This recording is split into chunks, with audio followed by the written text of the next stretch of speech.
Hi, in today's video, we are going to discuss how this budget 2024 is going to impact you, from the rewards for the new regime taxpayers to a slew of measures to boost jobs. The first union budget of Modi 3.0 government had many sweeteners for the common man. The announcements made by the Finance Minister, Mrs. Nirmala Sitharaman, during her 7th budget speech are aimed at spurring jobs and stimulating consumption. And as government steers robust economy, which is on path to becoming the third largest economy in the world, what gets cheaper and what gets costlier? Here's the list. Before we move forward, please do consider subscribing to this channel if the subjects of economy, finance, business and management are of interest to you. Now let us get on with how Union Budget 2024 can impact various aspects of your life. The tax sweeteners that have been introduced in the new regime.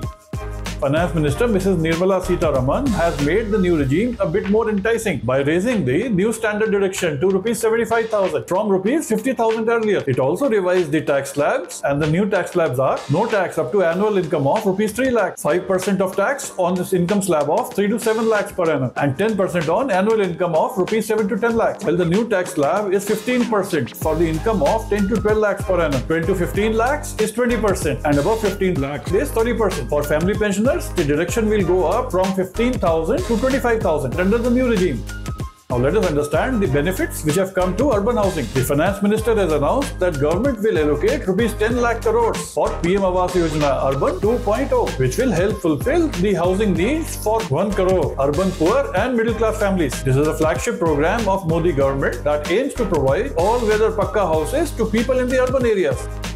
Now let us talk about bullion, jewelry, gold, silver and mobile phones. The government has slashed the custom duty on gold and silver to 6% and platinum to 6.4%. The basic custom duty on the mobile phones and charger has been reduced to 15%, thus directly impacting the price in the market for the normal consumer. What is your move? Is the step of reduction of customs duty on the precious metals, is it a good step or not? Do mention in comments and also write your reasons. Now this is interesting, especially the youth which is getting into the employment market. 1 month wage for freshers. All employees entering the formal sector will get a wage of 1 month up to Rs 15,000 through the route of direct benefit transfer. This will be provided in the 3 tranches and the maximum limit would be Rs 1 lakh salary. This scheme is expected to benefit 30 lakh youth which are expected to enter into the employment market and their employers as well. Additionally, government will reimburse Rs 3,000 per month to companies to cover their EPFO contributions for a period of 2 years. For every extra hiring. Further, there has been a drive to promote internship. Finance Minister also announced schemes to provide internship opportunities in top 500 companies to about 1 crore youth in next 5 years. Additionally, the youth will also get an allowance of Rs 5,000 per month along with one-time assistance of Rs 6,000 through the CSR funds. Now let us talk about the additional benefits for women property buyers. Finance Minister said that Centre will encourage states to lower the stamp duties for the properties purchased by the women. On medicine side, 3 more cancer medicines have been exempted from customs duty, thus making these medicines cheaper in the market.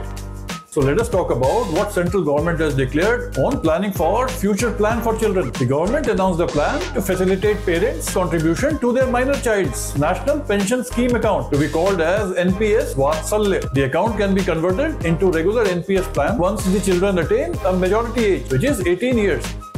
Let me move forward and discuss about the pain point in this budget. I would again request you to kindly consider subscribing to this channel if you are interested in subjects of finance, economy, business and management. As far as investors are concerned, there is not much of a cheer. The budget was a bit tough on the market players since Finance Minister announced hikes in long-term capital gain tax as well as short-term capital gains. The long-term capital gains tax has been raised to 12.5% from the current 10%, but the exemption limit has been set to 1.25 lakhs per year from Rs 1 lakh previously. The short-term capital gains tax has been raised to 20% from the earlier percentage, which is 15%. STT, which is Securities Transaction Tax, and F&O, which is Futures and Options, have been increased by 0.02% and 1% respectively. For any other discussion or understanding, you may write to me on my mail ID, which is mentioned in the description, and I will personally revert back to you. Be inspired, keep building.